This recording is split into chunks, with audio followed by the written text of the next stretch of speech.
ഈ പെണ്ണ് martial arts എന്താണെന്ന് അറിയാതെ ഒരു കുംഫു കോമ്പറ്റീഷനിൽ പങ്കെടുക്കുന്നു. പക്ഷെ റിങ്ങിനകത്ത് കയറിയതും അവൾക്ക് കൈയും കാലും വിറയ്ക്കാൻ തുടങ്ങുന്നു. അതേസമയം അവളുടെ എതിരാളി ഒരു വാളുമായി അവളെ അറ്റാക്ക് ചെയ്യുന്നതിനായി വേഗത്തിൽ വരുന്നു. അപ്പോൾ എന്ത് ചെയ്യണമെന്നറിയാതെ അന്തം വിട്ട് നിന്നവൾ എതിരാളി അടുത്തേക്ക് എത്തിയതും താഴേക്ക് കുനിഞ്ഞിരിക്കുന്നു. പെട്ടെന്ന് എതിരാളി തെറിച്ച് റിങ്ങിന് പുറത്തുപോയി വീഴുന്നു. അതുകൊണ്ട് മത്സരത്തിൽ ഡിസ്ക്വാളിഫൈ ആയി ഇവൾ തന്നെ അതിൽ വിജയിക്കുന്നു. അതുകൊണ്ട് മാർഷൽ ആർട്സ് വളരെ ഈസിയാണെന്ന് വിചാരിച്ചവൾ അടുത്ത റൗണ്ടിലേക്കായി റെഡിയാവുന്നു. അടുത്ത റൗണ്ടിൽ ഇവൾ എതിരാളിയെ നോക്കി തന്റെ ഇഷ്ടത്തിന് 4 മൂവ്മെന്റ്സ് കാണിക്കുന്നു. അപ്പോൾ എതിരാളി അവളെ അടിക്കാനായി വരുന്നു.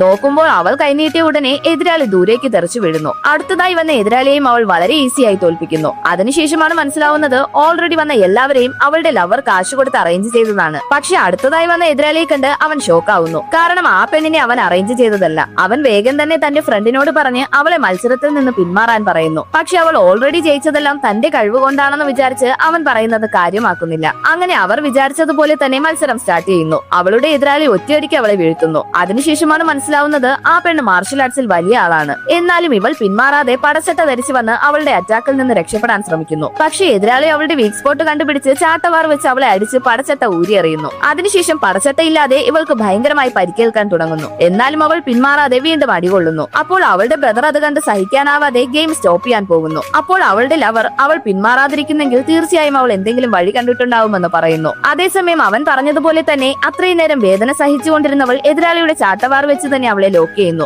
അതിനുശേഷം എതിരാളിയെ വേഗത്തിൽ വലിച്ചുകൊണ്ടുവന്നതും എല്ലാവരും അവൾ എന്താണ് ചെയ്യാൻ പോകുന്നതെന്ന് നോക്കി നിൽക്കുന്നു. നോക്കുമ്പോൾ റിങ്ങിന്റെ എഡ്ജിലേക്ക് വന്നവൾ തന്റെ എതിരാളിയെയും കൊണ്ട് താഴേക്ക് ചാടുന്നു. അപ്പോൾ ആ പെണ്ണ് ആദ്യം തറയിൽ വീണതുകൊണ്ട് ഇവൾ തന്നെ ആ മത്സരത്തിൽ വിൻ ചെയ്യുന്നു.